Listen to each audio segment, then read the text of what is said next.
good people. Welcome to Melanated Vibrations, a new show that celebrates the diversity and richness of Black culture.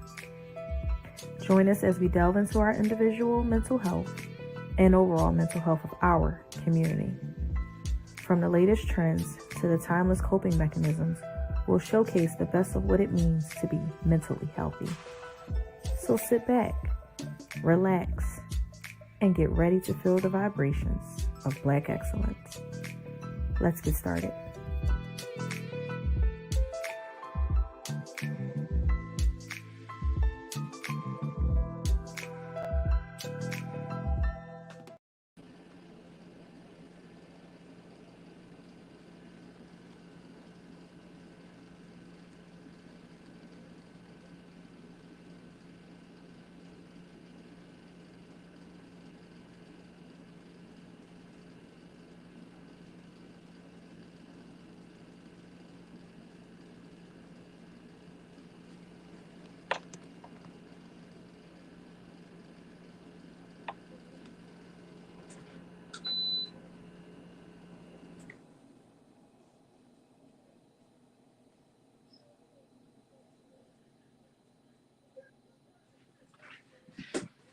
All right, y'all see it. Y'all see it. Y'all see it. Y'all see the customized backdrop, Melanated Vibrations podcast. Y'all see it. Don't listen. Okay. Happy Monday, everyone.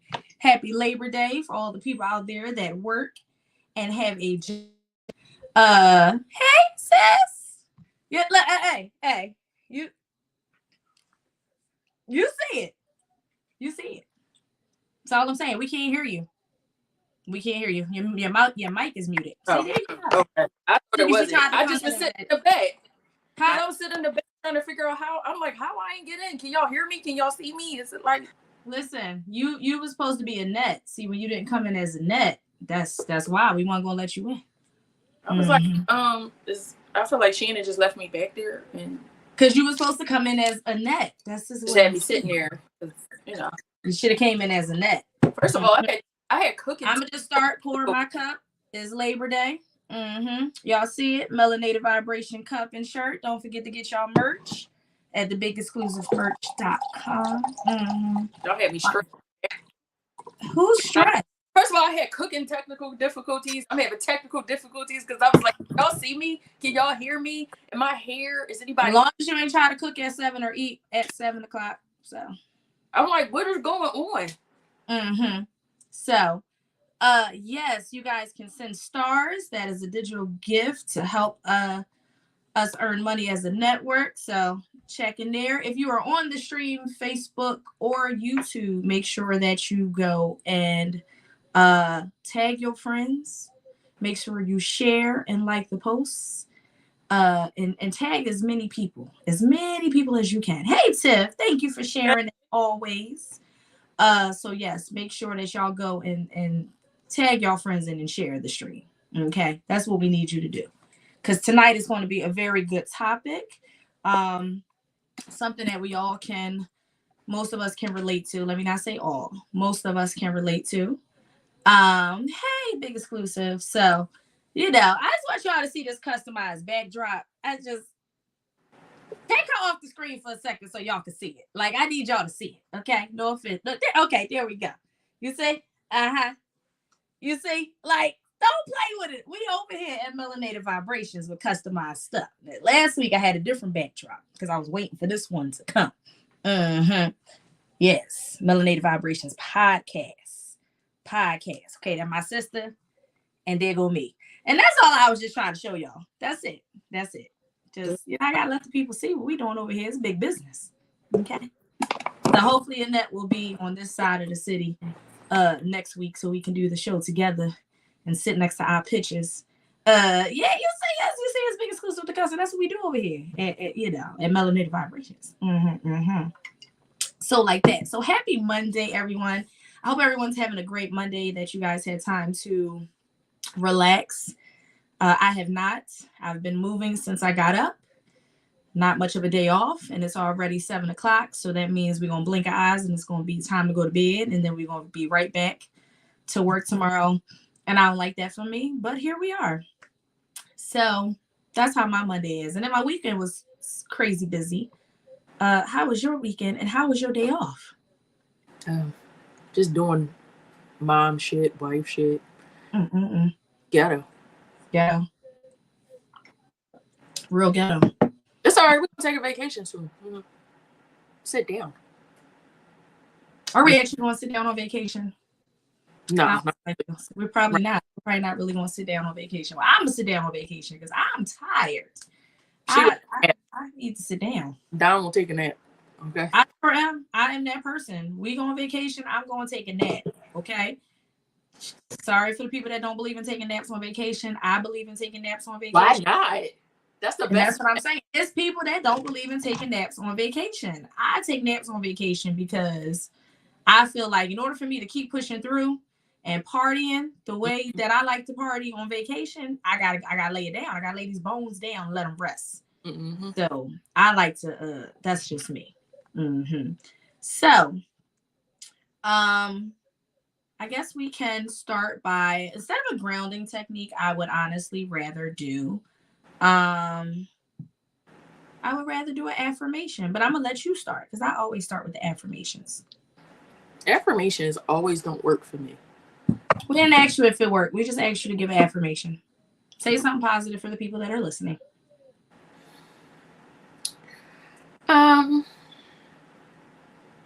Make sure you wake up with the intent to be dust free.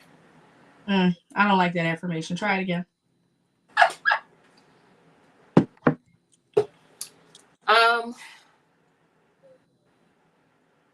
I can do anything if I remain positive. See, I knew you had it in you. Here you go. Was that hard? Was that hard to come up with that? It was. It wasn't. I know it wasn't hard. I know it wasn't hard. It wasn't hard. I'm so glad. Look at that. What is my positive affirmation? My positive affirmation is I will not go backwards. I will only look forward. So that has been the theme of my life these last few months is going forward, moving forward, and not going backwards with people, places, and things. So that is my affirmation.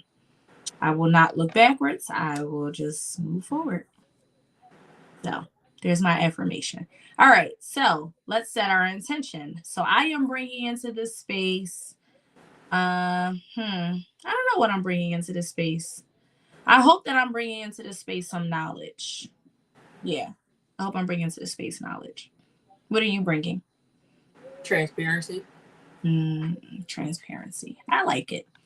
If you have just logged on to the stream, make sure you are tagging people in. I know it's a holiday, so most people probably at some cookouts, but y'all better tag in. We didn't cancel the show, so y'all got to be here. So tag your friends, share the stream. You're a burnt hot dog. I mean, do what you did, but share something. I didn't say that. I didn't say that. Don't. It's raggedy if you ain't giving out no cookout food. That's all I got. I don't do potlucks, so I feel like cookouts are potlucks. That's not a potluck. It is. Because other people have cooked the food. Do you know these people? No.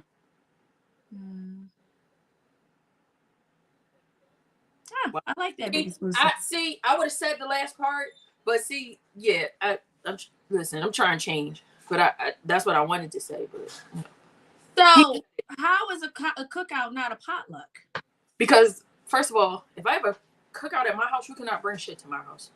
Yeah, that's different. Most cookouts means that other people are bringing dishes. Not this one.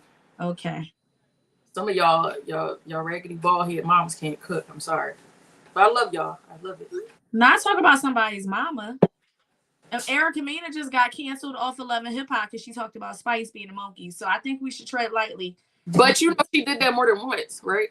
She did that a few times. Well, in today's culture society, it caught up with her. It's about time. I mean, why not? Hey, bro. I felt like you just wanted to insert yourself in the camera. And that's all right, don't do that. Don't do that. My brother was making an appearance. Don't do that. Move out his way. Move out his way. You move out his way. It's ghetto. Why isn't it a potluck? That's why you almost fell. Okay, I don't know what cookouts you've been to, Big Exclusive. But I've been to cookouts where I had to ask who bought this, to a ghetto ass cookout. who made this. What happened? You've been to a ghetto ass cookout. Don't nobody should be bringing nothing to nobody's cookout. People bring. Hey, Jessica. People, thank you for sharing. People bring stuff to people's cookouts all the time. People do it all the time. What are you talking about? People do it all the time. Sodas, cookies from the stove. People do it all the time. People bring stuff to other people's events, cookouts, barbecues. It's a potluck. Now, if y'all want to be fancy and do all the cooking and be on the grill and make all the sound, and this is another thing, because some of y'all be having cookouts, but all y'all provide is meats, because some of y'all don't know how to make nothing else. Y'all don't know how to make corn on the cob, salads, pasta salads, tuna salad. Y'all just got meats. Why you so hard? Events where people just where the person only made the meats and everybody else had to bring the sides. Listen, and you invite. I mean, it depends. We got to figure out who you are. Be right back. You still haven't told us who you are. I don't know if you invited to the cookout because I don't know who you are. I just need to know if you one of these people or one of these people before we give you an invite. Okay, if you're one of these people, how woke are you? Okay, you get the mixture. It depends. Don't put no damn raisins in a potato salad. Yeah, I'll bring a dessert. Okay, see, a dessert is okay.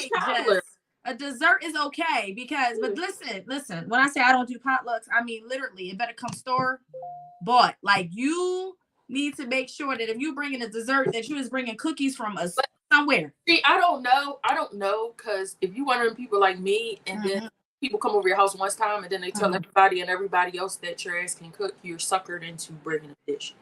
If you're like me, I'm just saying. Yeah, that's because you don't have no boundaries. So that's not boundaries. You're supposed to bring a dish. It is. You can say no. You can say no, but if I'm invited to your house for a cookout, I'm going to bring a bottle of wine. I don't know. I add value. That's not boundaries. I was raised. It is. Hey, OG, if people know that you can cook and they're always calling on you and pulling on you to bring something to an event, and you say yes every time, you don't have no boundaries. That depends on if I say yes. It depends on if I like you. Your ass say yes all the time. All right, you can come to the cookout. I don't. You can come to the cookout. He said he was mixed. He can come to the cookout. All right, but quick question. What side do you identify with more? Because for y'all mixed people, y'all be picking and choosing what side y'all want to identify with. Like Hispanic mixed with black or white. See, that's a whole different thing. We're not talking ethnicity. Ethnicity would be Hispanic and non-Hispanic. We ain't asking what what do you identify? What your race is. What do you check the box as? So what's your race, and then what is your ethnicity? Are you Hispanic or non-Hispanic? Because that is saying what do you check when you break the box down? Thing. Okay, right? So beans. Oh, you know what? He bringing rice and beans. He's white and Mexican. Wow. He like 2/5 nigga anyway. I mean, Mexicans do really good housework. Mexicans to me are more. They can put a roof on in like an hour. I like Mexican people. They'll tear your whole house down and build it right back up in a day. First of all, they're cool as fuck too. I'm just saying, a lot of people don't like Mexicans. I don't know why. I don't know. Can you say that? I don't know. I mean, you can say it. I said it. Everybody comes from black people. You can say whatever you want to say. Technically, you can't. Shit, it just depends on how people are going to respond. You can do what you want. What I'm saying is all people come from black people. We were the blueprint, and then there was everyone else. So you can say whatever you want to say. I'm not going to cancel you. I don't even believe in cancel culture. Yeah, that is definitely stereotyping. That was wrong. What? What part? That they can build houses? Okay, maybe you can. He said that's stereotyping. But if you go outside Home Depot at 5:30 in the morning, there's going to be some Mexicans that's going to want to get in the back of your car and go fix it. And I'm not opposed to it. Shout out to my Mexican people. And that's all I'm saying. Love the Mexican shout out to y'all. Because the DeSantis is out here telling all the undocumented immigrants they have going left. And I'm going to be honest with you. I ain't mad at y'all for leaving. Shit. Come here. There's always work here. Listen. Oh, OG, not Mexican. Listen, okay. I'm just saying. I don't want to be canceled for the Mexicans. They are my folk. I like the Mexicans, the Dominicans, the Puerto Ricans. The question is, do they like us? Because all of them don't like us. Okay? See, I'm going to shut up because I don't want to stereotype anybody. I'm not stereotyping. I'm going by my experience. I lived by Mexicans, Dominicans, Puerto Ricans. I used to get my hair done by the Dominicans. I love the Mexican people, and they can party. Mexicans are more fun. They about to go through 12 cases of coronas. I'm just saying. It's always a good time. Like detectives of racism. Ain't no racism. From who? Like I've always said, Black people can't be racist, but we can be prejudiced. We don't have enough power in this United States. We're all prejudiced and racist against each other. I ain't racist, but I might be prejudiced. I'm just saying, big exclusive. All the Mexicans that I lived around, they all had coronas. When Trash Day came out, they had boxes and boxes and boxes stacked of coronas. And I knew they was Mexican because my ass asked. I don't speak on stuff I don't know. I don't have a problem with Mexicans. I love the whole population of Mexicans. I don't want to go to Mexico, but I love the whole population. First of all, Mexicans are indigenous. Let's get that out the way. All the indigenous people like this are indigenous. They are super indigenous because they are. We love Mexicans over here at Melanated Vibration. 70% of what? Native Americans, Dominicans. We love them all. We don't discriminate over here. Do y'all take any of y'all Native American side as Mexicans? I just heard a Mexican say that. And that's what I'm saying. Thank you, Jessica. That's all I'm saying. Ain't nothing I said racist so far. They always have experiences with a Puerto Rican. You know what? And I did realize that's the new beer that y'all switched to. Corona's definitely I don't drink beer, so I do. I'm gonna try it one day. I'm just scared. But I see it's a lot of commercials that be on about it, so I might try it. But listen, that's all I'm saying. Y'all like party, y'all drink good beer. People y'all don't need much. It's not a lot of nonsense. Right. I love y'all for that. Y'all are good people. And a lot of y'all can build houses in a day. That's all I'm saying. Shit. I didn't say that. She said that. I said it. Ain't nothing wrong with it. I'd rather go hire some Mexicans to come I heard it was I'd rather hire some Mexicans to come and do some work in my house before I hire some niggas. And this is coming from somebody that's very pro-Black. I would hire any of y'all niggas that are contractors. Nothing done in car work. Y'all never get nothing done right. Ever. Do shit on time, please. Some of y'all niggas that are contractors, baby, there's a special place in hell for y'all. That's all I'm saying. Especially Black contractors when it comes to females, because they be trying to get over on us. Get you. That in cars. They're trying to all of us can't run and jump real fast. You know what wasn't good for me in track? The damn I can't jump real fast. What was the shit? Oh, the thing, the pole thingy. That wasn't my thing. Now I could run. I feel like that's not for everybody. That takes skill, okay? That's what I'm saying. Every race has something that they're very good at. And I eat watermelon. I don't see how it sounds. I'm just saying. I said the Mexicans that I've experienced. This is what they were. Geez. I think that is the part that you are missing. Sorry. I didn't say I'm not apologizing. Fuck all that. I didn't say all Mexicans. I'm sorry. I said she's sorry. I don't apologize or backpedal. So anyway, I didn't say all Mexicans. What I said is the ones that I've experienced. I don't like to offend nobody. They do these things. You ain't offending nobody. People get offended because they sensitive. I don't do sensitivity. What I'm saying is the people that I've encountered, the Mexicans I've encountered, build houses. We didn't say party. They drink beer. That's all I'm saying. I didn't say all. We don't use that word all or y'all on this show. We don't do that. Okay? We don't do that. So, as I was saying, the ones that I've experienced, they are very talented. That's all I'm saying. I wish I could jump over that day. What is it called? A hurdle? Yes. Oh my God. What is it? The meter jump something. Yeah, the hurdle, John. Yeah. Sorry about doing it. Can't do it. Never be able to do it. I'm not built for that. That's all I'm saying. But I can run. I used to run track. All right. So now that we've set our intentions and got all of that stuff out the way, and got some new faces in the comments. I love it. I love the engagement. So we are going to talk about trauma today. So what is trauma? So trauma is a pervasive problem. It results from exposure to an incident or a series of events that are emotionally disturbing or life-threatening with lasting adverse effects on the individual's functioning and mental, physical, social, emotional, and or spiritual well-being. So experiences that may be, traumatic may be physical, sexual, and emotional abuse, child neglect, living with a family member that has a mental health illness or a substance use disorder, sudden unexplained separation from a loved one, poverty, Racism, discrimination, and oppression, and violence in the community, war, or terrorism are examples of something that may be traumatic that someone may experience.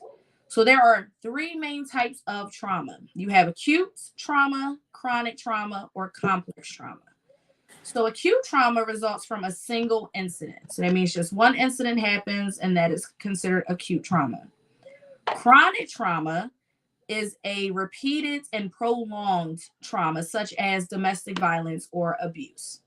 So if someone was in a domestic violence relationship, that would be considered chronic trauma because it is something that is repeated and it happens over a course of time.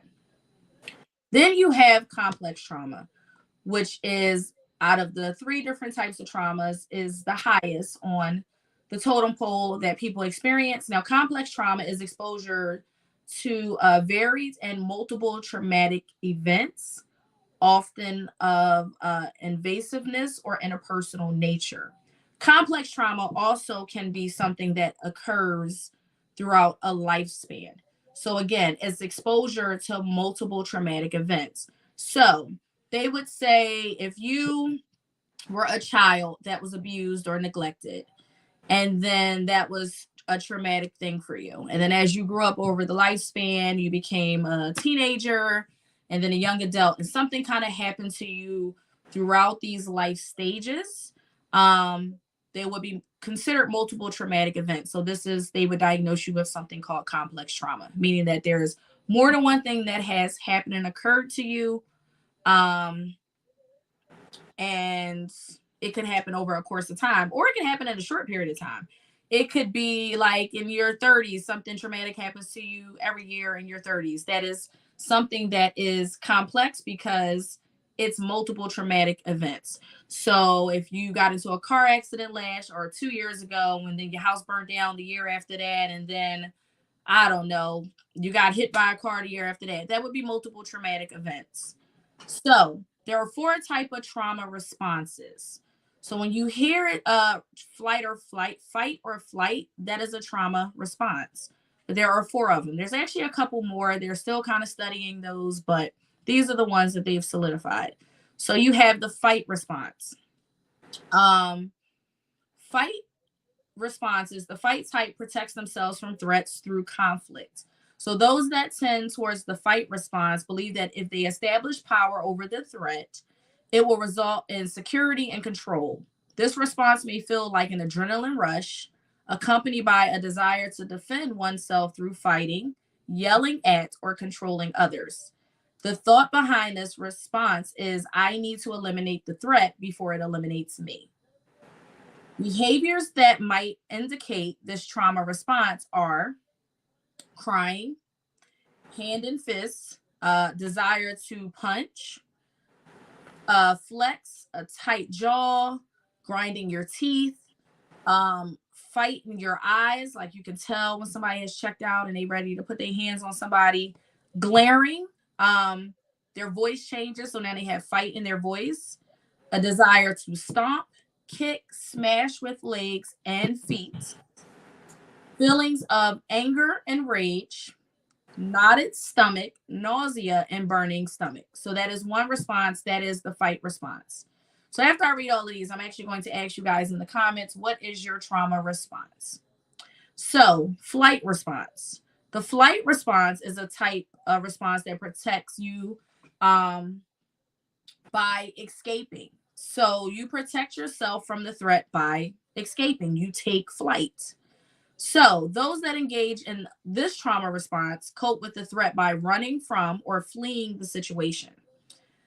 People engaging in a flight response often report difficulties with relaxation and sitting still, as they are constantly worrying, rushing, hiding, or panicking when they feel threatened.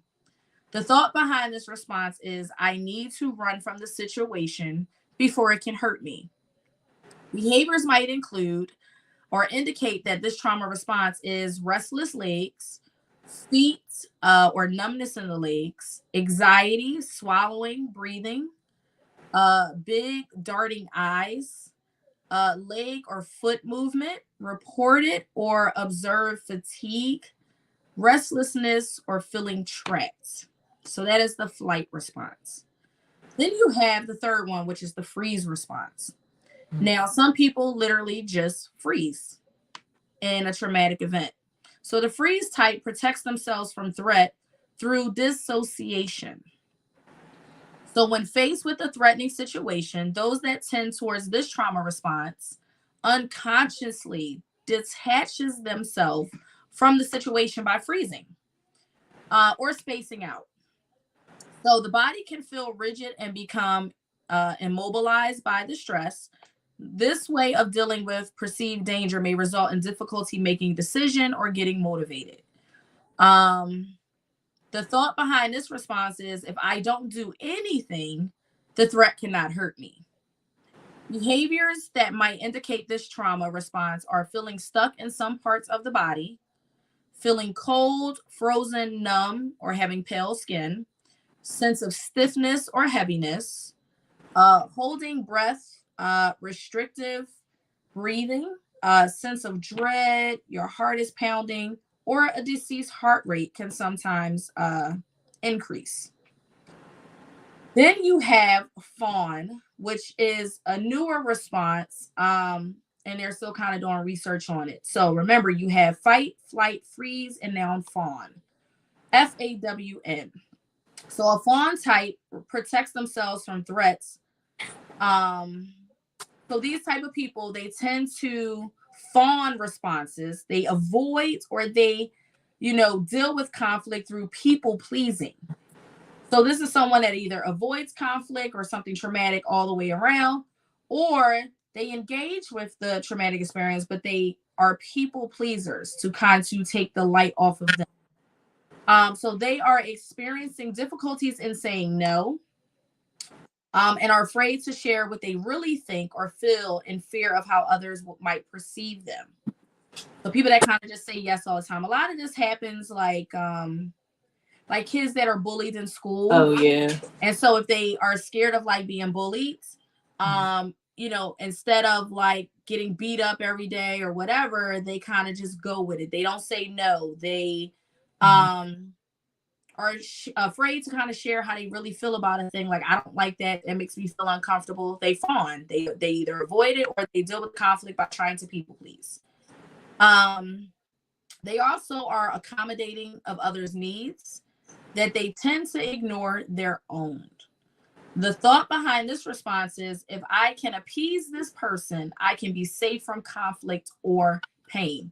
You may also see a lot of this in domestic violence relationships, where they fawn. So they say if the abuser comes in and wants to start an argument, because that's what abusers do.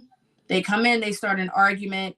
The person that is in the abusive relationship will have that thought that if they appease this person, they appease their abuser, then they can be safe from the conflict or the pain. So if I just give into what they want and I agree to what they want, then maybe they won't hit me.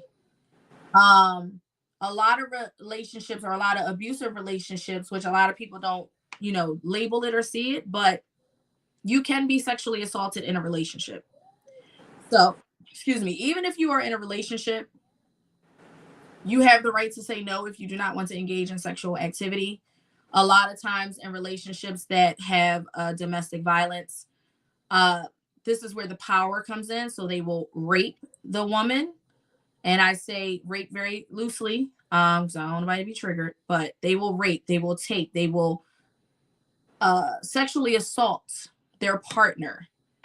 And so in situations like this, somebody that has a fawn response may just give in, where they may engage in the sexual activity. They may do what they would usually do if they were, if they actually wanted to have sex. So if it's talking, sexual, or whatever that person is that gets them turned on, they will just give into it instead of fighting it and resisting it.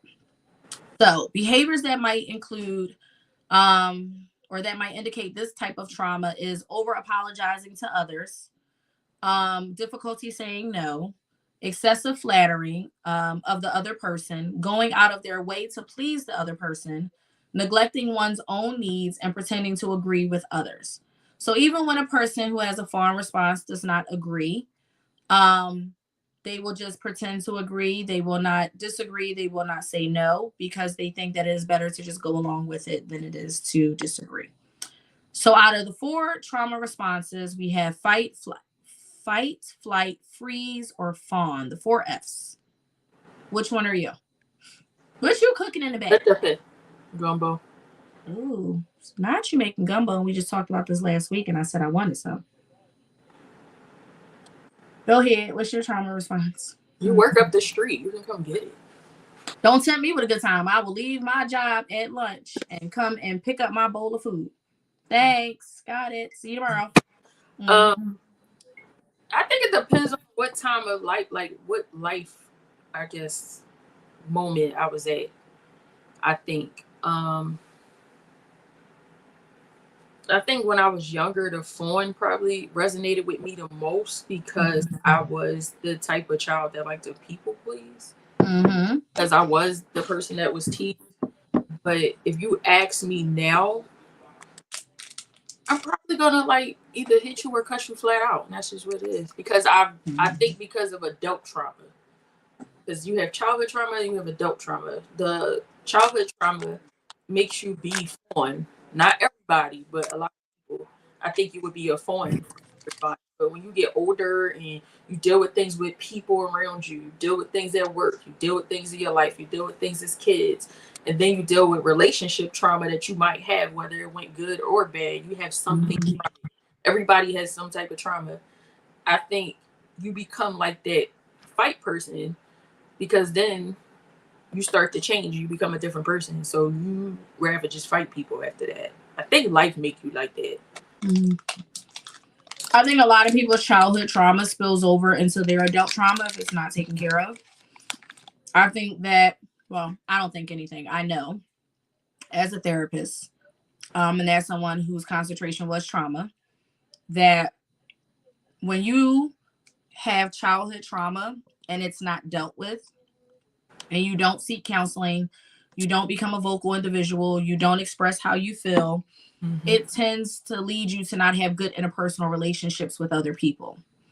And so when you have childhood trauma, you grow up to be an adult that cannot hold a great interpersonal relationship. You do not know how to effectively communicate. You cannot effectively express how you feel. You will either fawn, where you will agree with what other people say, or you'll be one of those people that blow up every time because you're so damn triggered by the stuff that you ain't deal with when you were a child, that no matter what anyone says to you, they say one word that you do not like or agree with, and you heard nothing else that they said. Because a lot of people do this. You can be having a conversation with someone and they get triggered by something that you said in that conversation, and they do not hear anything that you said before it or anything that they said after it because they are triggered, and then they go on this rant. They get aggressive. They start yelling and cursing. They try to insert dominance. They try to take over the space because they're triggered. So I always suggest that if you've had any type of childhood trauma, I strongly suggest that you go and get yourself some counseling, because you're not going to be a nice person when you grow up. This has been my experience. Once again, I only speak from my experience of being a therapist and working with people who have all these issues in their adulthood because they never dealt with the stuff that was in their childhood or their teenage years. Well, I would say this. Like, for a long time, like, I know my sister likes to paint me as this quiet, boundary-free person. That ain't who I am. Who painted you as that? Her. But who? Child, I ain't never paint you as somebody that had boundaries. Now, don't do that. I ain't never said you had boundaries. I said you don't have any boundaries. That's you not don't. Sometimes you don't. That's not who I am. So I said sometimes you don't. I am actually coming off of being a nasty ass bitch. She came. Being nasty and having boundaries are two different things. No. I had a lot of boundaries. I was mean because being mean and having boundaries are two different things. Well, I have boundaries. It just depends on who you are and what I feel like doing. I'm just a nice person. I came off from being a bitch. She met me at the time where I wasn't a bitch. So she kind of came into the point where I'm just nicer now. So for I'm lucky. years, Is that what you're trying to say? so for the last 6 years, I was nasty as shit. Before someone. I didn't care about other people. I just was like that. I was mean. But that came from a response of going to court for so many years and always being in fight. Gotta fight, gotta fight. And in the midst of that, I lost one of my cousins that was close to me. So the way it happened and my family and the bullshit over there, I was very nasty at that point. My household nasty, outside nasty, other people. I was just nasty. Like I was just mean for a while. So now I'm like more to fawn because I'm nicer. So I'm like, oh shit, I done treated people so bad for the past 6 years. Maybe I should go back to being nice. But a lot of people probably have that. I know people that deal with grief and shit like that, and they are like really mean. Like they didn't deal with that, whatever happened in between that grief. Because then you have grief and then you have, I guess, how the person died or how, I would say how it played out. The whole thing, the family, the whole thing, like the whole shebang. It'll make you like a very mean person. Like you'll over time start to be kind of mean. You won't be the nicest person. You won't be the most pleasant person. And you won't know how to deal with it. So I think a lot of times people, they dealing with something and they won't deal with it. Like go to therapy. And like, that's what I was about to say, though. People become mean after situations because they don't deal with it. Every situation that happens, how you respond to a situation, it's your responsibility to take accountability for that. It's nobody else's fault. If somebody dies and y'all didn't have the best relationship, or you had some shit you wanted to get off your chest, and then you just became mean because the family treating you this way and that way, take your accountability on what it is, what role you played in that situation. It's no sense of holding on to anything in this life when God is just plucking us on up out of here left and right. What are we holding on to stuff for? Because at the end of the day, we hold on to this stuff and then we're the ones that are angry and upset and frustrated. And then that comes off on how we relationship with other people who had literally nothing to do with the situation. That's what I was saying. Sit on somebody's damn couch. That's all I got. There's plenty of therapists out here where you could go sit on someone's couch, but you have to realize that that is what you need. And then you have to ask yourself, why did this thing make me so upset? Why was this so triggering for me? Because usually it's bigger than just that one event that has occurred for you. It's not about the person dying. It's not about the person walking out your life. It's not about the job you got fired from. What's the bigger and deeper meaning? You have to take time and grieve. And when I say grieve, it's not just for people that pass away in your life. You have to grieve all situations that occur in your life. Relationships, that when you break up from somebody, that is a grief. You are grieving that relationship. Friendship, if you've been friends with somebody for so many years and you guys are no longer friends and you shared everything, you are grieving that person. When someone actually passes away, you are grieving that person. Someone that may have been at a job for 20 years and then the company downsizes and lets them go. And you think that you're going to just live life out here like nothing ever occurred and nothing ever happened. That's not reality. You have to grieve those things in life and figure out, why did this thing make me so upset? What is the bigger and the deeper cause and meaning of why I feel the way that I feel? Do you feel like, okay, you was at this job for 20 years and you gave it your all, and how dare them let you go, and you felt like you were so important that, you know, Josh should have been let go, but not me, because I come to work every day and I do this and I do that. Or a person dies. Why do you feel so angry by their death? Is it something that you did not get out, that you did not get a chance to say? Did they say something that you didn't forgive them for? And when I say forgiveness, because that is going to be another topic that we do talk about at some point, forgiveness is for you. It is not for the other person.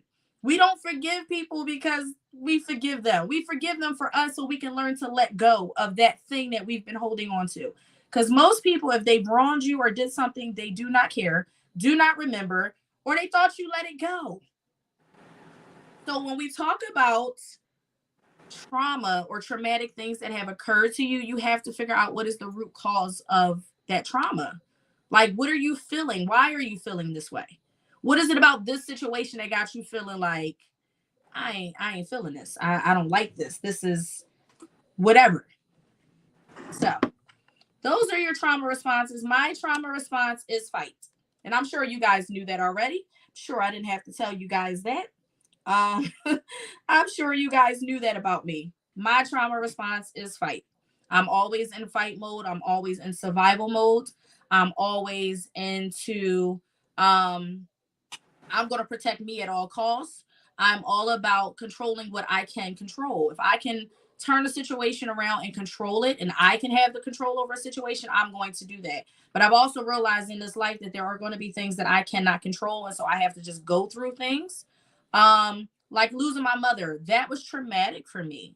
Me and my mom had a very rocky relationship my entire lifespan, or for the time that I had her. It was like, I was a child, she was on drugs, so I missed a lot of time with my mother because she was an addict. So my grandmother, her stepmom, basically raised me, and then she got herself together, and then I knew her and my dad. Like that was what I knew.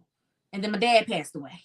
So then it was just her and I, and we made a pact, and we told my dad, like, we're going to be all right. We're going to be good. We're going to make sure, whatever. And we were good. But then those teenage years crept in. And, girls, you have a daughter, or for all the people out there. So wild. He died right before we became teenagers. Right before we became teenagers. And it traumatized you in that way, and him dying traumatized me on that way because I didn't know as much as I knew. Mm-hmm. So before he died, I only seen him when I was like, I think I was maybe 10. Mm-hmm. So that was traumatic for me because mm-hmm. I was like, oh my God, I lost a parent, but I didn't know them. But it's also hurtful mm-hmm. because a parent is a parent. I don't care what they do, who they are, what mistakes. Mm-hmm. Parents don't know everything. They fuck up. Mm-hmm. They don't know it just like we don't know it. And it's traumatic. Absolutely.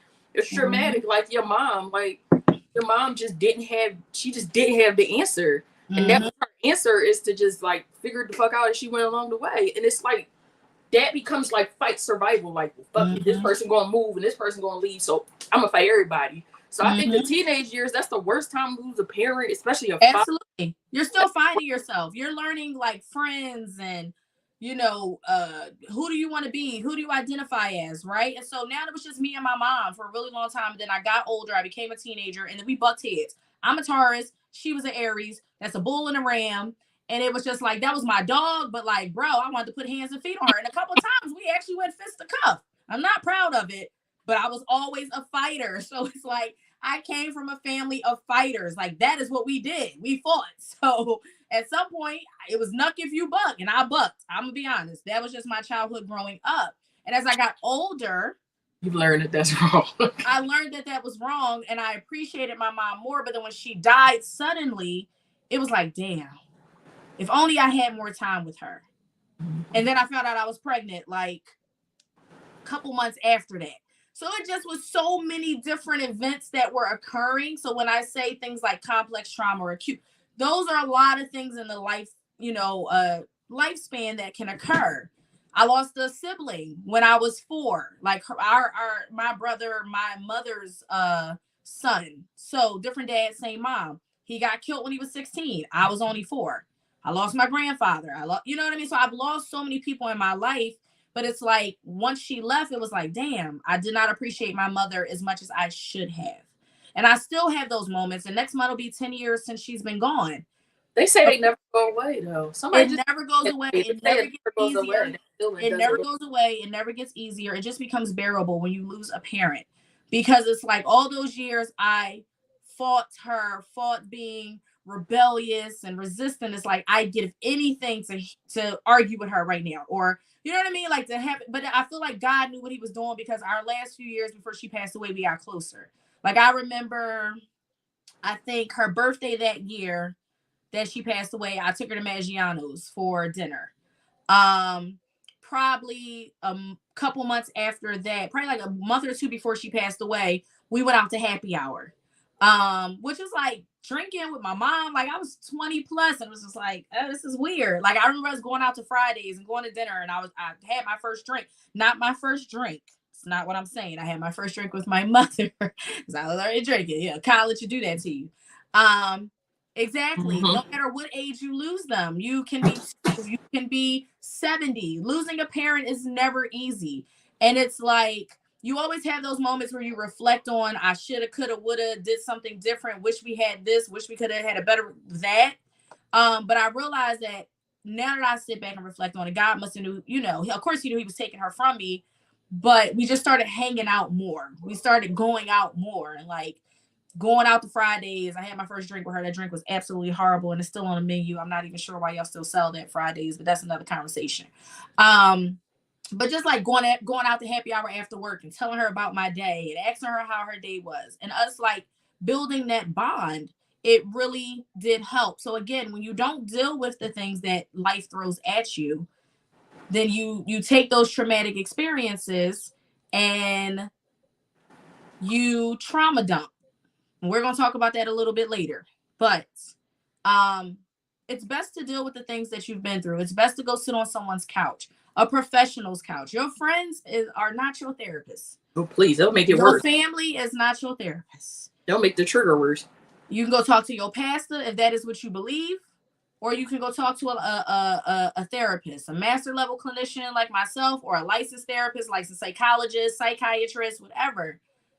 Go talk to somebody, because how we deal with our relationships with others or just life is determined by traumatic experiences that we never dealt with. So for me, my response is fight. I'm always in fight mode. I don't care what it is. And I'm even that way with my friends. Like, I'm even the person that's like, when we go out, I'm the protector. I'm like on an angle and I'm looking at people like, well, you stand super, like just anything, just I'm her. She's me. We are one. I've accepted that. But everybody has their trauma response. So mine is fight. My sister's is fawn. I'm curious to know what everybody else's trauma responses are in the comments. Are you fight, flight, freeze, or fawn? Mixture of fight and fawn. I'm just not saying shit. I just might start snapping. That's just what it is. I ain't saying shit. I'm just going off. Yeah, if I get quiet, it's probably I ain't saying shit. It's no good for me. You know what it is. I get quiet. It's no good for nobody. So always it's best to keep me talking. But the moment I get quiet, you probably should back up because it's about to go left. All right, so let's get into trauma bonding. So sis, tell the good people what trauma bonding is. Oh, damn it. I could lose it. See, not paying attention. She ain't even where she's supposed to be at. Because I was talking. Okay. Trauma bond is an attachment that develops from a cycle of physical and or emotional trauma followed by positive reinforcement. Trauma bonds mostly commonly develop in romantic relationships, and leaving these relationships can be very hard. That's funny to me because people always say that. When a person experiences emotional or physical abuse trauma, it is hard to process the feelings. It can be especially confusing when the abuser acts kind of loving afterward. Okay, so tell us what a trauma bonded relationship is. Often trauma bonding occurs in romantic relationships, but it can also occur between a child and abusive caregiver, a hostage and their kidnapper. That would be Stockholm Syndrome. Colleagues, friends. Yes. Colleagues. So, trauma bonding. We always hear this term of trauma bonding, but do people actually know what trauma bonding is? I feel like a lot of times, and that'll be another episode. I was just talking to my girlfriend who's actually in the comments that we're going to have an episode, where, Jalene, I know yours is fight for sure. It depends on the situation. I don't like wasting my time. Thanks, Tiff. And don't let me cry. And that's it, Jay. Because baby, I'm not a crier. I am that's not. The cancer in me. I'm not an emotional person. I'm not a crier. If you get me to cry, oh baby, that means I have saw red and I'm about to black out. Like, gonna move. Because if you get me to cry, and I don't even think people realize when you cry, your tears fall different ways. This is sadness. This is anger and rage. You ever see somebody's tears go this way? I strongly suggest you going to back yourself. I strongly suggest you going to get yourself on about the way, because it's about to go left. And that's all I got for y'all. It's about to go left. So a lot of times when we talk about trauma bonding, I think sometimes people overuse the word of trauma bonding and what it actually is. We're actually going to have an episode, I don't know if it's going to be next week or the week after, where we talk about and dispel the different myths of what certain things are. What is trauma bonding actually? What does a narcissist actually look like? Like, we talked about it on the show, but I think a lot of times people overuse the word narcissist. There is a difference between someone being a narcissist and having narcissistic tendencies. There's a difference. Gaslighting is a word that irritates me. So overly used, and I'm like, that's not gas. That's not what it is. Or like people not understanding the difference between someone having like a boundary or like a preference, or I was talking to my girlfriend about this earlier, love language. A lot of people don't know what their love language is, or a lot of people have a misconception that if my love language is personal touch, which is not that person, but say my love language is personal touch or affection, and the person I'm dating's love language is they like gifts. They like to, receive gifts, give gifts. They like the smile or whatever that comes on a person's face. As you are in a relationship with someone, it is not your job to love that person the way you like to be loved. Okay? Hear what I'm saying to y'all? You have to love a person based on their love language. What is it that they like? If they like gifts, big or small gifts, like for me, if somebody got me a bottle of wine and a candle, I'd be in awe. Like, I absolutely love candles and I love wine or a bottle of tequila. It's not dirt. Shut up. I don't want to hear it. But to me, those are the things that are very thoughtful. So when you love a person, you have to love them, their love language, not the way you want to be loved. And they should be loving you the way you want to be loved and not their love language. So just trying to dispel those certain myths that people think about love bombing, trauma bonding, gaslighting, because people just be out there on social media and just give it bad. I be in the comments like, please stop writing this. I don't want to argue with nobody today. So I don't say anything and correct anybody, because then it's going to be an argument. And who do you think you are? Then I got to pull rank and be like, well, actually, I'm a therapist and I've been doing this for X amount of years and I got this. I don't want to do all that. Who want to go through all of that, right? So I just don't engage. But we got to learn to stop putting labels on people or using things if we don't actually know what it means. So let's talk about how trauma bonding works. So when a person experiences abuse, whether it be emotional abuse or physical, it can be tough to process the emotions that come along with it and cope. When trauma bonding, one person abuses the other, inflicting trauma, but follows with positive reinforcement. So for the other person, those traumatic experiences bring up a wide array of complicated emotions that can be difficult to cope with. So when I say they inflict trauma on a person and then follow up with a positive reward, the best example I can give, and we'll show a video after this, is someone that is abusing someone, that is physically abusing or mentally, emotionally abusing someone, and then they come in the house the next day with flowers and they say sorry. That's the best way I can describe it. As a result, a person might start to feel bonded to the abusive person. And so they start to build an emotional attachment because they convince themselves that this is love. They tell themselves that their partner was just upset, or, that they'll change, or they think of them as the person they were before the abuse happened. They get stuck in a cycle of abuse and positive reinforcement, constantly returning to the person, even though they know they are being treated wrong. So, big exclusive, if you could play the first video, it is on trauma bonding.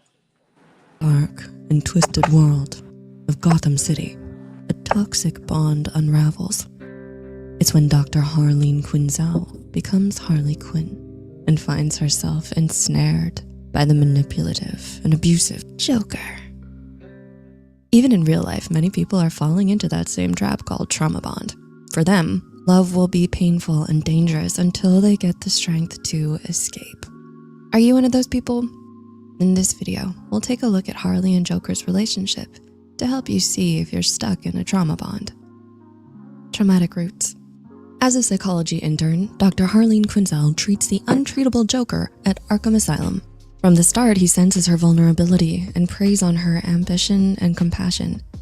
He shares stories of his abusive childhood, intertwining humiliation with humor. He undresses himself without her consent, blurring boundaries. At that moment, he claims dominance and Harley is conquered. Instead of feeling repulsed, her brain sees shelter. In the midst of chaos, she's under his spell. And this is how a trauma bond is born. Out of the traumatic event. When you've been hurt by your partner in some way, it triggers intense emotional and physiological responses. Heightened arousal with increased release of stress hormones leads your brain to perceive the abuser as a source of safety. It seems paradoxical, but it's what it needs in order to survive. Before you know it, your brain adapts to this fate, forming a bond with the abuser. Love me, then hate me. As their relationship goes on, it's all but rainbows and sunshine. When Harley messes up, the Joker delivers punishment by grabbing, slapping, and throwing her. He shouts at her, declaring her a disappointment, a failure, a dolt. He isolates her from others and makes her believe she deserves it. But the very rare displays of affection, which he barely even mumbles, get her heart racing again. What we see here is the maintenance of a trauma bond. By using a psychological mechanism called intermittent reinforcement, your abuser alternates between periods of kindness or affection and episodes of abuse. They might insult you one day, only to bring you flowers the next, with tears in their eyes promising they'd change. That's when you enter a cycle of hope and despair, fearing the abuse but yearning for the love that follows after. False beliefs and loyalties. And just like Harley, you might not even feel abused anymore. When the Joker pushes her out of the window and her limp body hits the ground, she tells us that it's her fault. She should have got the joke. At this point in your trauma bond, you've developed cognitive distortions, which are inaccurate thinking patterns. You might rationalize or justify their behavior, blame yourself for the abuse, or minimize the harm done. Once again, your brain distorts your reality, desperately trying to survive by keeping you in a fantasy world. This further solidifies the trauma bond by creating a sense of loyalty or attachment to your abuser. You see them as caring, charming, damaged. Harley explained it best. It soon became clear to me the Joker, so often described as a raving, homicidal madman, was actually a tortured soul crying out for love and acceptance. A lost, injured child trying to make the world laugh at his antics. Just like Harley, you want to love your abuser. You want to care. You want to save them. But it's you who needs to be saved. Running towards the light. If you're in a trauma bond, we know your feelings towards this person might be very strong, and you may not feel like leaving. We understand that maybe at some point in the past, they were your bright light. But those who love you shouldn't hurt you like that. They should make you feel good about yourself, not the opposite. And you don't deserve this. Please don't wait until it's too late. Call a trusted friend, a family member, your doctor, or even the police if you're in physical danger. In the description box, we linked. So, for all my DC comic book and DC people, yes, run. I was recently with a true narcissist for the short trauma bonding and positive reinforcement started to feel like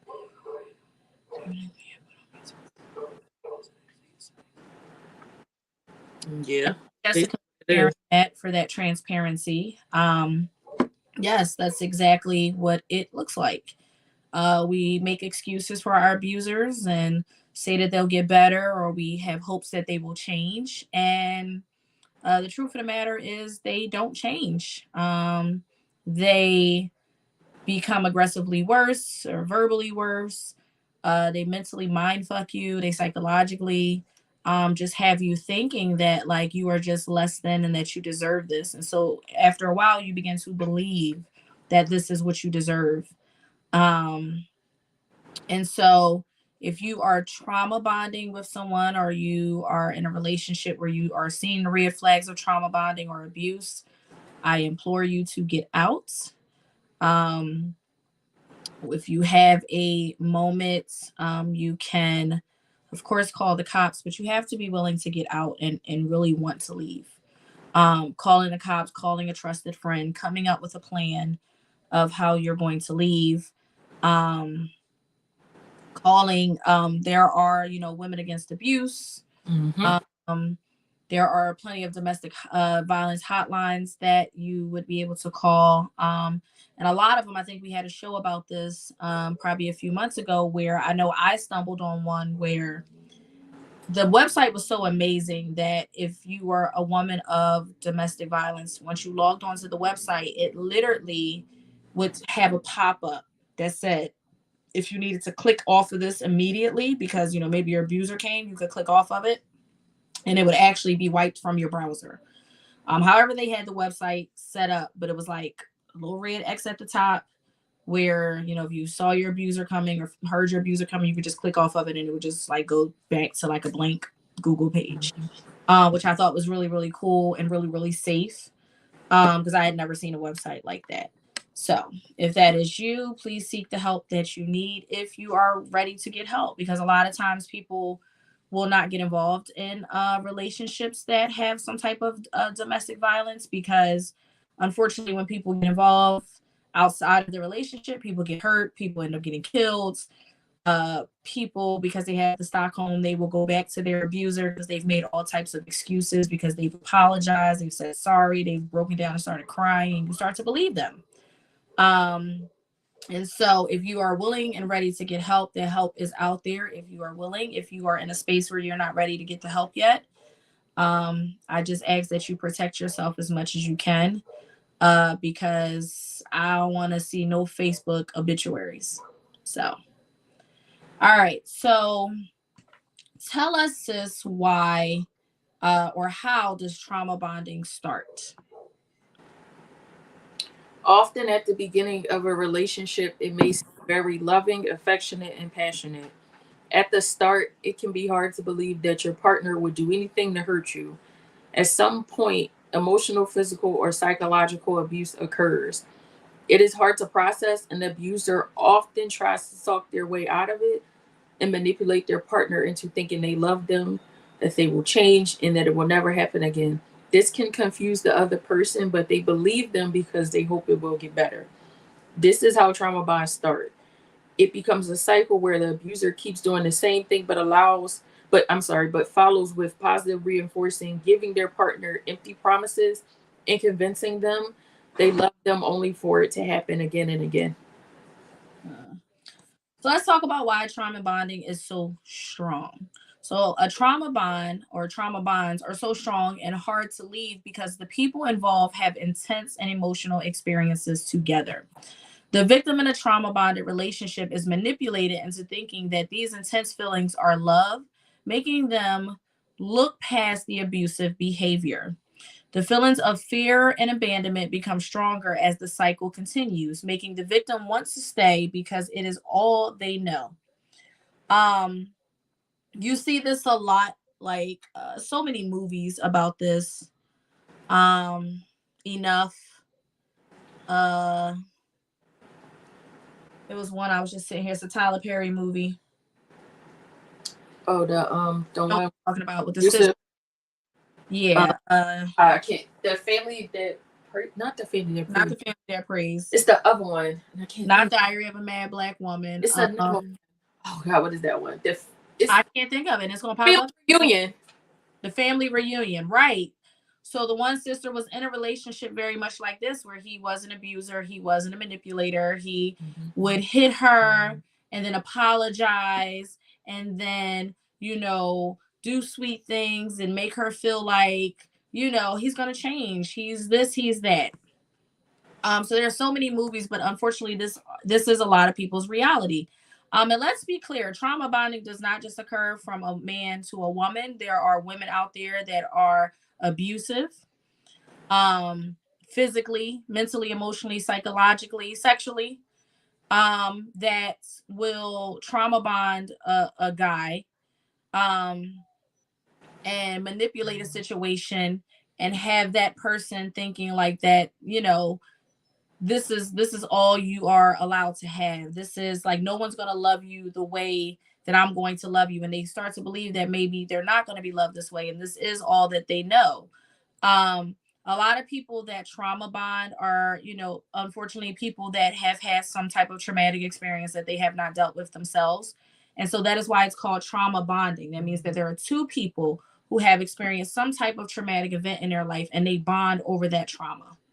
And depending on who the person is, that trauma may come out as abuse to that other person. So let's say we have two people that are in a relationship and there's a person whose parents, maybe their mother was abused by their father or partner. Let's never assume. They were in a relationship. The one parent was abused by the other parent, and that child saw that. And so instead of them, being a person that doesn't reciprocate that same behavior, they now may be the predator when they get into their relationships because that's what they saw growing up. And then they end up dating somebody who also has experienced domestic violence. And so that parent that received the domestic violence, they may feel like, oh, well, they really love my mom or they really love my dad. And so that's why my mom stayed or that's why my dad stayed. And so they may think that that is okay to receive that kind of love. So you have one person that experienced a domestic violence and they turn into the predator, and then they will prey on someone else who is now the prey. So they both have shared experiences of trauma, but their response is completely different. And so they begin to trauma bond over that experience. So is trauma bonding toxic? I feel like that is a answer I don't really have to give you guys if you've been listening. But yes, trauma bonding is unhealthy. It's an unhealthy emotional connection and harmful to a person's physical health, mental health, and overall well-being. So let's talk about the 7 stages of trauma bonding, because there are 7 stages. And some of these terms you guys will recognize that we've already talked about, but these are the true definitions of them. So the first stage of trauma bonding is what we call love bombing. I just said it a few minutes ago. So a love bombing occurs at the beginning of a relationship and involves excessive flattery and praises from the partner. The person tries to win over the other person with grand gestures and an overwhelming idea of love. Love bombing can make the victim trust the other person and let their guard down. For the abuser, it makes them seem to have good intentions and puts a positive idea of them in the victim's head. That is what love bombing is. Just a over the top, overwhelming gesture or idea of what love is, grand gestures. This person may even be spoiling you with like a bunch of things, trips and gifts and, a lot of flattery and praise. But people that love bomb, the person that loves bombs, the person is also the person that will build you up, make you feel like they love you so much, and then also the person that will break you down. So let's talk about trust and dependency. Can you tell us what that is, sis? In this stage, the perpetrator will do almost anything to make their partner trust them. They often try to quickly advance the relationship, trying to ensure that the other person is dependent on them. That would mean if somebody wants to marry you very quickly or move in, settle down very, very fast, stop doing that. That's like on Enough. What? He married her very quickly on a movie Enough. Right. He was giving her all this love, and all of a sudden she was love bombing the shit out of her. You have the keys, you can have the car, you can have the access to the bank account. And then how did he treat her at the end? Mm-hmm. So the abusive partner wants to make the other person think that they are meant for each other. This stage, along with the love bombing, gives the victim an idea of the abuser, giving them hope for the future after the abuse happens. Wow. Mm-hmm. So that is trust and dependency. The third stage is criticism. So after they have gotten a person's trust, the abuser will start to pick apart the partner with intentions of making them feel negative about themselves. So remember, it starts with the love bombing, where they're flattering them and praising them and bringing gifts and building their esteem all the way up, just so they can get to the third stage of criticism. So when arguments occur, the perpetrator places the blame on the victim so that they will over apologize and think something is wrong with them. They will doubt themselves and look to the abuser as a person who is there for them. Talk about a mass manipulator. So you have this person that builds you up and then breaks you down. It makes you overly apologize or over apologize as if it's your fault. So they manipulate you enough to believe that you did something wrong that you did not do. And so now you're apologizing to them. And then then they're the person that you go to. It's like it's like a puppet show. They're the puppet master and you're on the street. So tell them what gaslighting really is, sis, and how that looks. Oh, I hate this word. This word gets on my nerves so bad. Because people overuse it. They overuse it. Gaslighting is a form of psychological abuse that makes the victim question reality. When a person gaslights, they shift the blame onto the other person. They manipulate them into thinking that they're wrong or you're crazy. And they will literally tell you you're crazy. Mm-hmm. That's like their favorite term. You're crazy. Mm-hmm. You're crazy. You're making it up. Oh, you're making it up. That's the good one. You're making it up. Making it up. You're crazy. You're making it up. So that is stage 4. Now let's talk about stage 5, which is resignation and submission. Yep, it's exactly how it happens. Mm-hmm. So at this point of resignation and submission, the target of abuse doesn't know what to believe and gives in to avoid conflict. So remember when we were talking about fight, flight, freeze, fawn? This person, trauma response is fawn. They give into what the person wants to avoid the conflict. It seems easier to do things the way the abuser wants them to do it than to try to fight back. It may seem that everything is good when they are not in conflict. Over time, the person becomes more dependent and reliant on the abuser to please them and to avoid more conflict. Mm-hmm. They may have children with their partners. They may get married and depend on them financially. Resignation can also come from fear. They don't want to escalate things or make things worse. And it seems that their only choice is to do what makes their partner feel good. So a person that is in resignation and submission, if they are being abused mentally, emotionally, physically, they will give in to not have conflict. So this is not a person that is calling the cops. This is not a person that is going to call domestic violence hotline.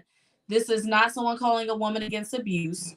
This is not someone that is letting anyone know what is happening to them, because the moment other people find out and maybe they approach the situation, this is where the conflict occurs. And they don't want the conflict because they understand that if there is conflict, the results of that conflict may be more abuse.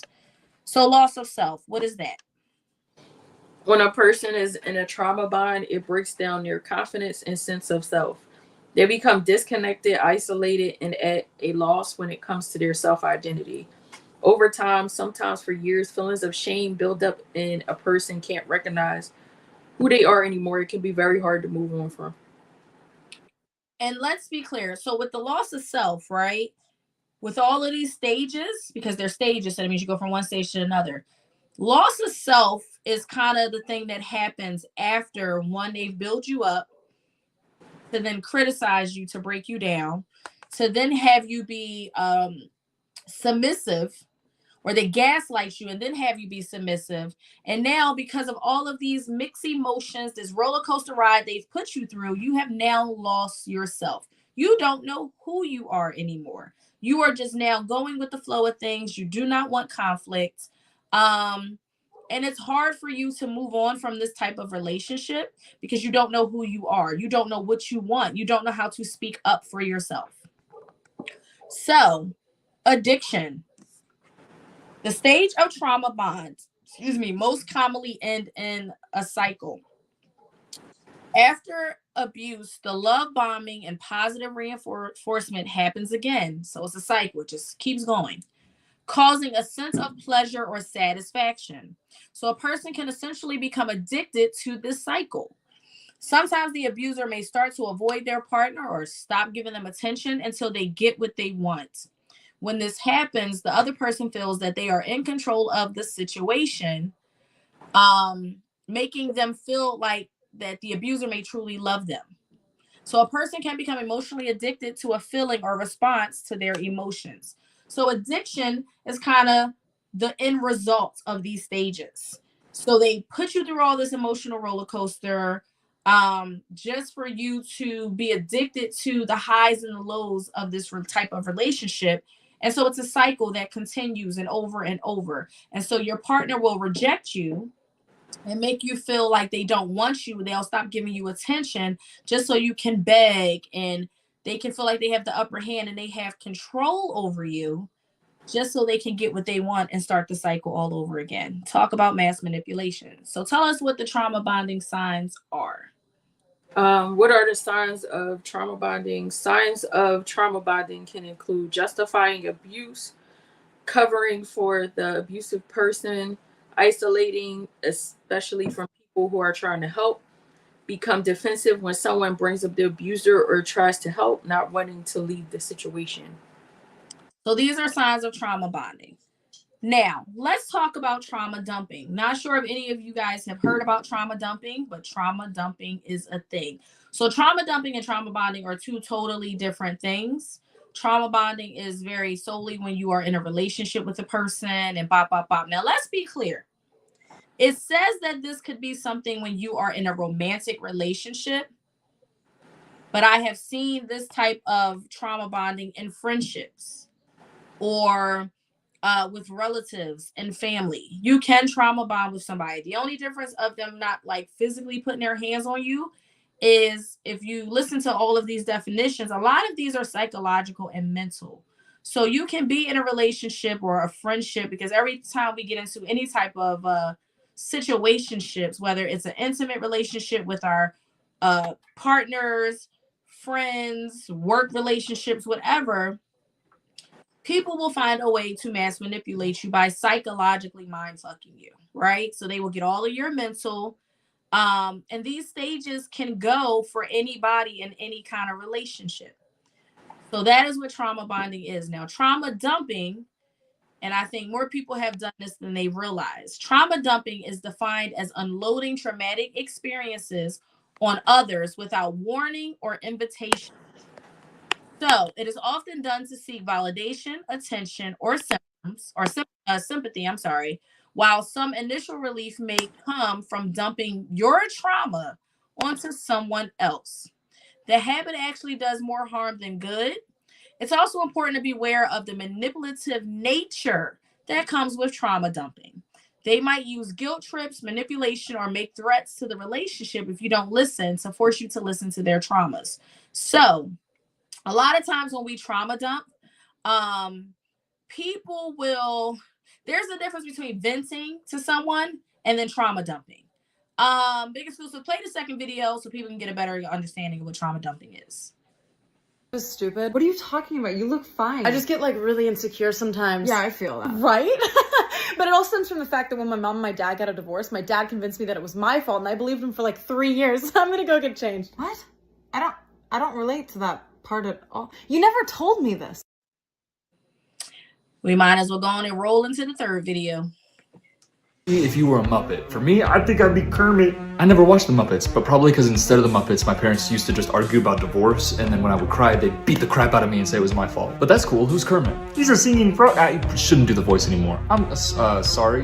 Oh, I don't feel bad about it. They didn't get divorced. They just spent all my college fund on cigarettes, so I don't have a future. Oh, I didn't know that. Wait, how are we here? I was just talking about the Muppets. You said Muppets, which sounds like my parents hit me.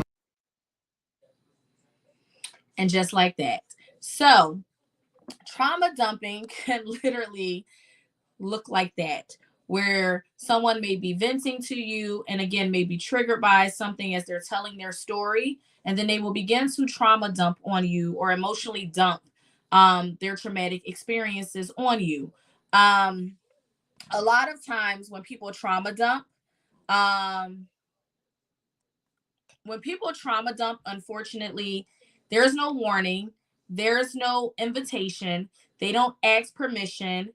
A lot of times when people trauma dump, they are people that unfortunately do not have boundaries. So the best way to not be trauma dumped on is, we always want to make sure we create a safe space for our friends, our partners, our families, unless, you know, you have one of those type of relationships with your family or friends where you like, nope, can't do it, can't make myself emotionally available. And I get that. It's a lot of people that I have chosen not to make myself emotionally available to because I am an empath. Probably part of the reason why I decided to be a therapist, because unfortunately I feel, so if a person is trauma dumping on you, you, as an empath, if that is your, gift, you will begin to feel physically, emotionally, mentally what that person is feeling as they trauma dump on you. So literally, you could be having a conversation just like those 2 videos you saw, and it will play out very similar to that, where they will be triggered by something that they are talking about and they will remember it, and now they are spewing all of these things onto you, and you're sitting there like, how did we get here? And it happens very often. So what I would say is, if you have friends or family or a coworker or anyone that you believe trauma dumps on you or emotionally dumps, I call it emotionally vomiting, where they just got to get it all out. Have boundaries. Boundaries are very hard, but they are very necessary.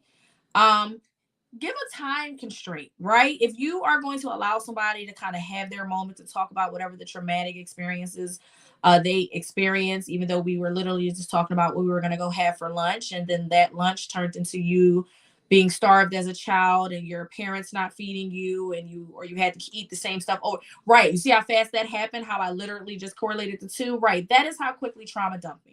So if you realize that you were put in that situation where somebody is trauma dumping, emotionally vomiting on you, you give them a time frame in your mind. You can set a time, and if you got to watch, you just gracefully do it like it's 8:23.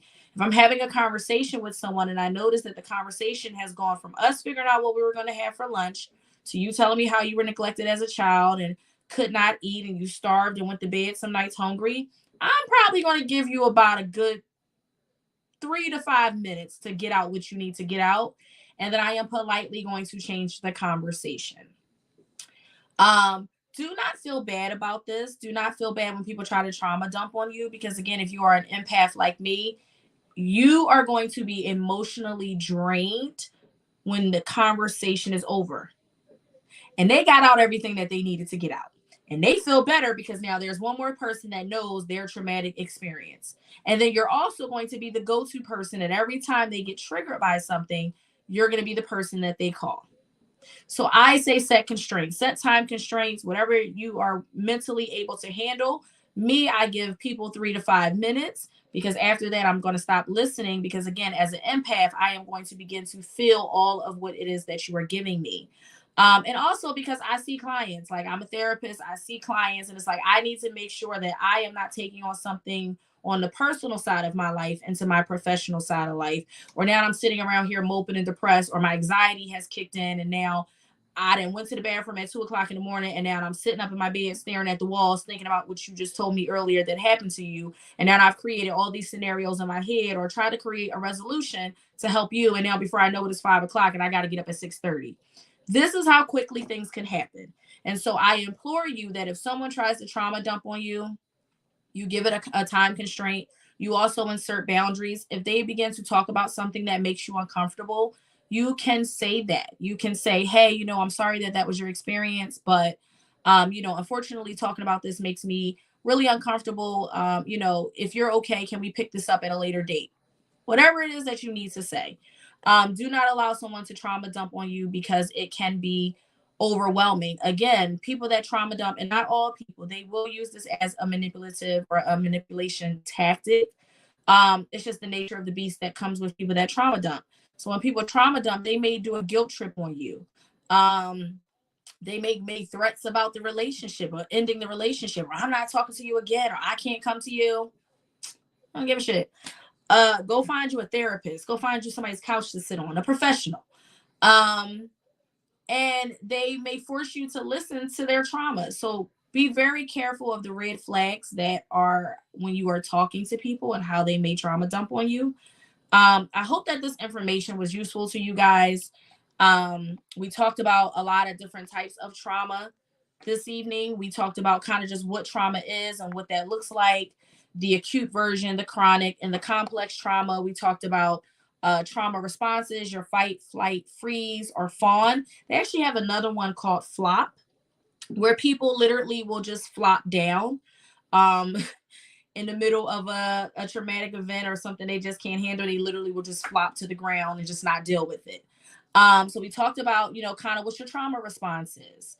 We also talked about trauma bonding and the true definition of trauma bonding and the 7 stages of it and kind of what it looks like. And then we talked about trauma dumping. So I do hope that this information was helpful to you guys. Thank you so much for joining Melanated Vibrations. My sister had to leave. She had to go be a parent. And so I'm about to go do the same. But I appreciate you guys each and every Monday tuning in, joining at 7 p.m.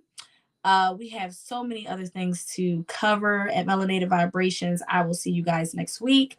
Don't forget to join the BEN, the Big Exclusive Podcast, tomorrow, only on the Big Exclusive Network at 7 p.m. And then we have Women's Wellness Wednesdays. Love the show. Love the interaction between Reek and T. And their special guests that they always come on. I just love the show. It's absolutely amazing. I feel like I learned so much and so empowered to be a woman on Wednesdays. So thank you so much, guys, for joining. We'll see you guys next Monday. Have a great rest of your week and stay cool. It's going to be real hot this week, guys. Drink your water. Love you guys. Bye.